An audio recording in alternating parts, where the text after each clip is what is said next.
Bütün dünyadaki Müslümanlar 9 iyul günü Qurban Hayitini kütüp algan bir vaqtda Amerika prezidenti Joe Biden qatarlıq rəhbərlər Müslümanlarning Qurban Hayitini mübarəklab, özlərinin Müslümanlarga bolgan yaxşı tileklerini bildirgan.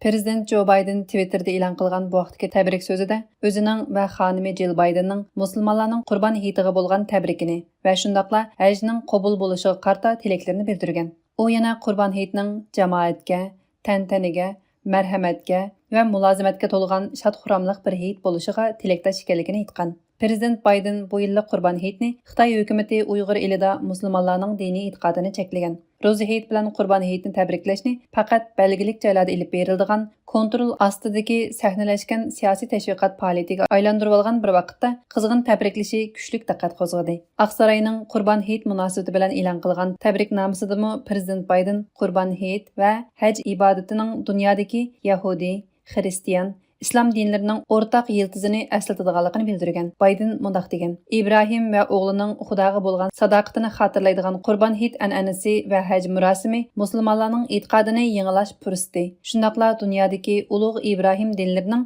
o'rtaq yiltizini eslatadi. U yana mundaq degan: Qurbonlikni Xudoga bo'lgan ibodatda talaysiz kishilar bilan o'rtaqlashish bizning bugungi dunyoning xrislariga taqobil turish uchun o'rtaq tirishchanlik ko'rsatish ahdimizni aks ettirdi. Prezident Biden yana musulmonlarning koronavirusi sababli 2 yildan keyin tunji qitim haj uchun to'planganligini, bu ularning yuqumga qarshi qo'lga keltirgan ilgirlashlarining simvoli ekanligini aytgan. Shundaqla Amerikadagi musulmon amerikaliklarni maqtab, ularning oldingi qatordagi yetakchi o'rinda turganligini bildirgan. Qurban Hayit kuni yana Kanada bosh ministri Justin Trudeau, Angliyaning bosh ministri Boris Johnson, Avstraliya bosh ministri Anthony Albanese, Ukraina prezidenti Zelenskiy qatorliq davlat rahbarlari tabrik so'zi e'lon qilgan. Qurban bayramınız hayırlı ve mübarek olsun. Vitayo. Assalamu alaikum. Hello everyone. Bonjour à tous. Today, Muslims in Canada and around the world will mark the end of the Hajj and celebrate Eid al-Adha. Kanada bosh ministri Trudeau tabrik so'zida Qurban Hayitining ibodat, o'rtaqlashish, qurbonlik va marhamat ko'rsatish payti. Shundaqla bu butun mamlakatdagi musulmon kanadaliklarning to'hfasini namoyon qilish fursati ekanligini bildirgan.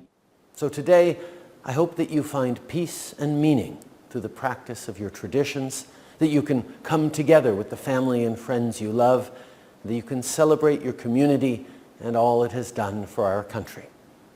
From my family to yours, Sophie and I are wishing you a wonderful Eid al-Adha, Eid Mubarak.